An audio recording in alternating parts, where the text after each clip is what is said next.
Now will see the type of nutrition. Type of nutrition में nutrition जो है वो दो तरह का है। एक है the first one is autotrophic nutrition. Autotrophic nutrition and the second one is heterotrophic nutrition।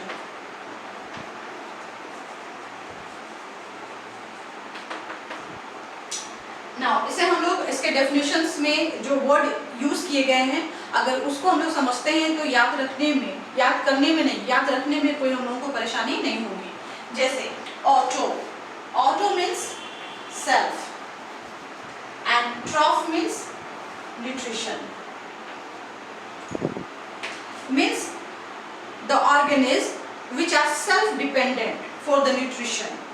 जो self dependent है न्यूट्रिशन के लिए वो किसी और पर डिपेंडेंट नहीं होता है, दे आर द ऑटोट्रॉफिक। तो फिर यहाँ पे जिसे हम डिफाइन करते हैं कि those organism which are capable of making the food itself is called the autotrophic nutrition and the organisms are called autotroph। Okay, now the process in which organisms are capable to make their food itself are called autotrophic nutrition। और इसमें वो कौन सा organism है जो अपना food खुद बना सकते हैं? So they are only the green plants। Examples हम लोग कह सकते हैं, examples all the green plants plus कुछ ऐसे लोअर प्लांट्स हैं लाइक बैक्टीरिया जो कि ऑटोट्रॉफ है क्योंकि वो अपना फूड बना पाते हैं खुद। सो they are sulphur bacteria.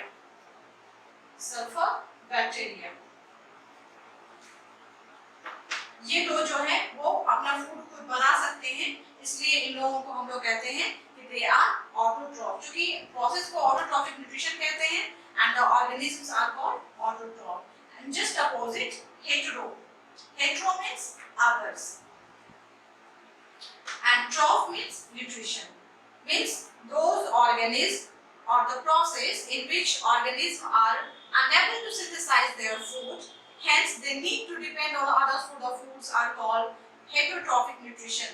means कि उन्हें अपने फूड के लिए, चूंकि वो खुद नहीं बना सकते हैं, इसलिए फूड के लिए हमेशा उन्हें किसी दूसरे ऑर्गेनिज्म पे, चाहे वो प्लांट हो या फिर एनिमल हो, उन पे उनको डिपेंडेंट होना पड़ता है। तो उस प्रोसेस को कहते हैं हेटरोट्रॉफिक न्यूट्रिशन और उस ऑर्गेनिज्म को कहते हैं हेटरोट्रॉफ। इसमें एग्जांपल होगा all the animals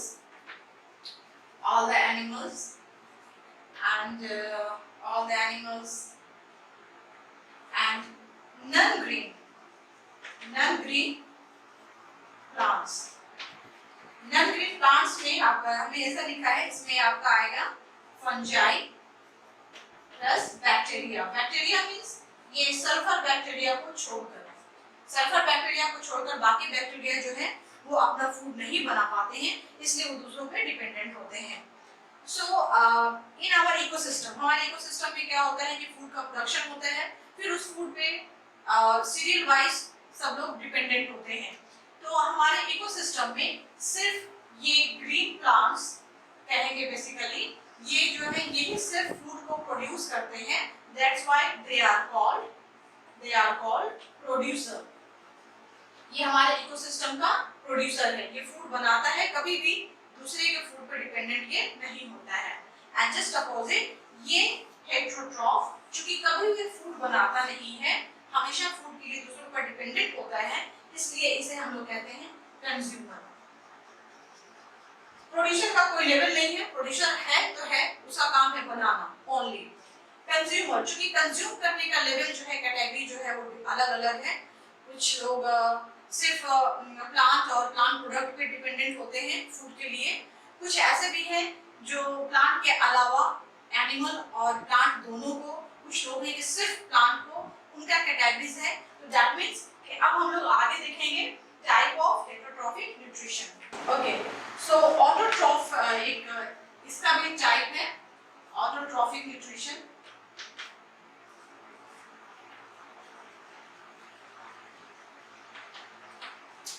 autotrophic nutrition basically अभी हम लोगों ने देखा कि all the green plants and sulphur bacteria. तो इसका दो टाइप्स कहेंगे हम लोग। The first one is chemosynthesis, means कि autotroph organism are capable to make their food. कैसे? तो एक कीमोसिंथेसिस के जरिए और दूसरा कहेंगे फोटोसिंथेसिस के जरिए।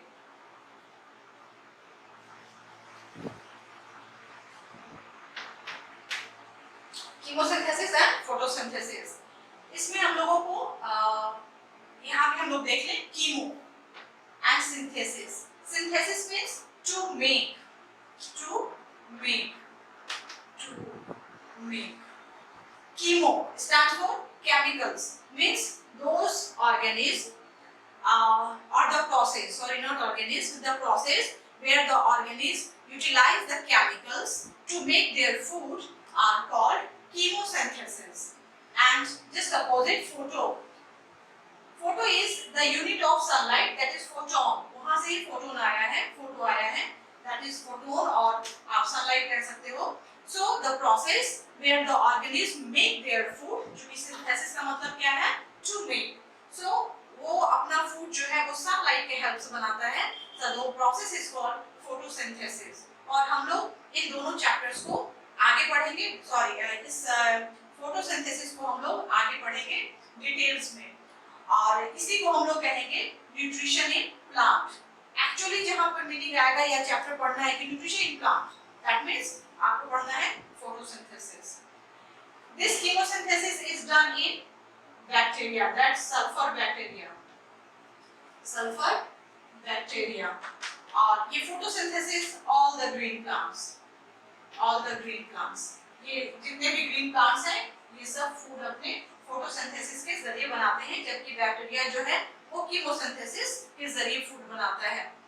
जब हम लोग इस टॉपिक को पढ़ेंगे तब वहां पे क्लियर करेंगे कि आखिर ये दोनों प्रोसेस में क्या डिफरेंस है। माइनर डिफरेंस हम लोग पढ़ेंगे, हमारे सिलेबस में पूरी तरह से उसको पढ़ना नहीं है, सिर्फ फोटोसिंथेसिस पढ़ना है। Now will see the types of heterotrophic, heterotrophic nutrition, type of heterotrophic nutrition.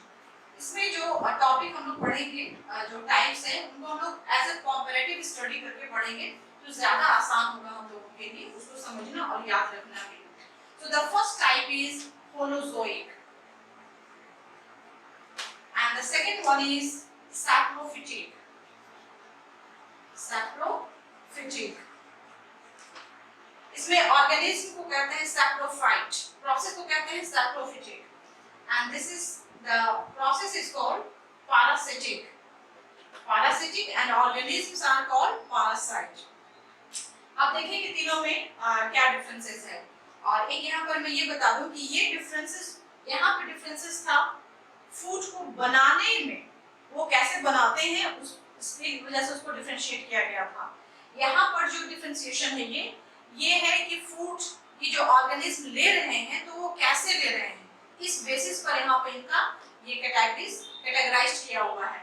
तो होलोजोइक में देखेंगे कि ये जो होलोजोइक टाइप है ये अक्सर हायर ऑर्गेनिज्म, खास करके ऑल द एनिमल्स कहें उसमें ह्यूमन बीइंग्स भी आ जाएंगे, all the animals and amoeba, इन दोनों में होलोजोइक टाइप का न्यूट्रिशन होता है। सैप्रोफाइट में आपका बैक्टीरिया एंड प्लस फंजाई, ये दोनों जो है ये सैप्रोफाइट है actually. And parasites are generally worms, Cuscuta, ये प्लांट्स का पैरासाइट है कसकटा, इसको लोग बाद में देखेंगे।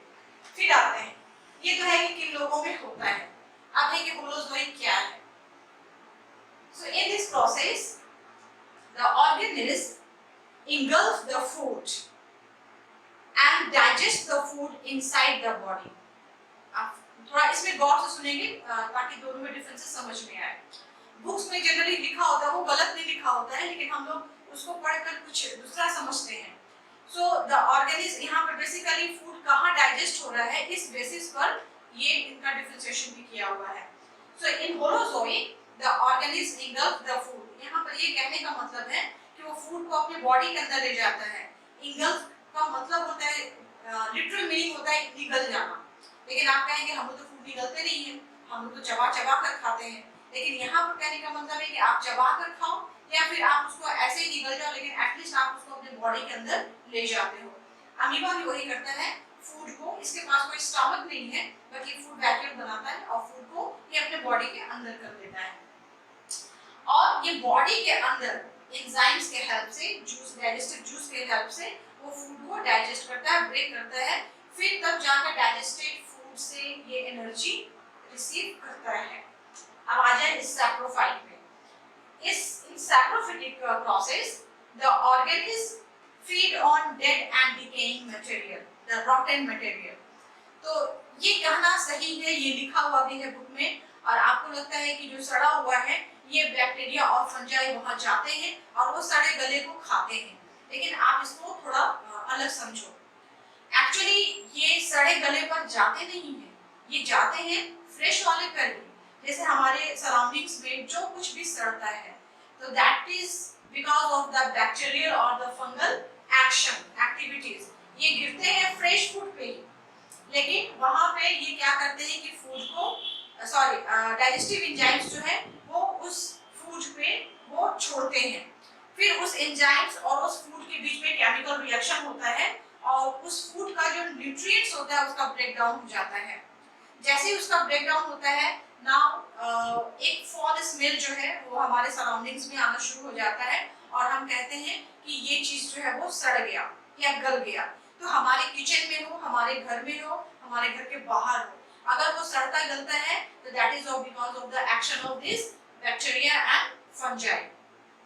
तो यहाँ पर एक्चुअली इसने क्या किया, इसने एंजाइम्स को बाहर, बॉडी के बाहर को निकाला, यानी कि फूड को बॉडी के वो बाहर उसको डाइजेस्ट किया। उसके बाद उस डाइजेस्टेड फूड को ये एब्जॉर्ब किया। जबकि यहाँ क्या था, ये फूड को पहले बॉडी के अंदर ले गया और वहां उसका ब्रेकडाउन हुआ। ये डिफरेंसेस बेसिकली मैं बताना चाह रही थी। नेक्स्ट दिस पैरासाइट, ये पैरासाइट इन दोनों से बिल्कुल अलग है। ये ना तो बॉडी के अंदर डाइजेस्ट करता है ना बॉडी के बाहर डाइजेस्ट करता है। ये एक्चुअली एक होस्ट बॉडी पे रहता है, किसी भी लिविंग बीइंग्स के ऊपर या तो उसके बॉडी के ऊपर या उसके बॉडी के अंदर रहता है और वो डायरेक्टली डाइजेस्टेड फूड उस बॉडी के ऑर्गेनिज्म से सक करता है, एब्सॉर्ब करता है। दैट मींस कि neither it receives the digested food from outside nor it digested itself inside।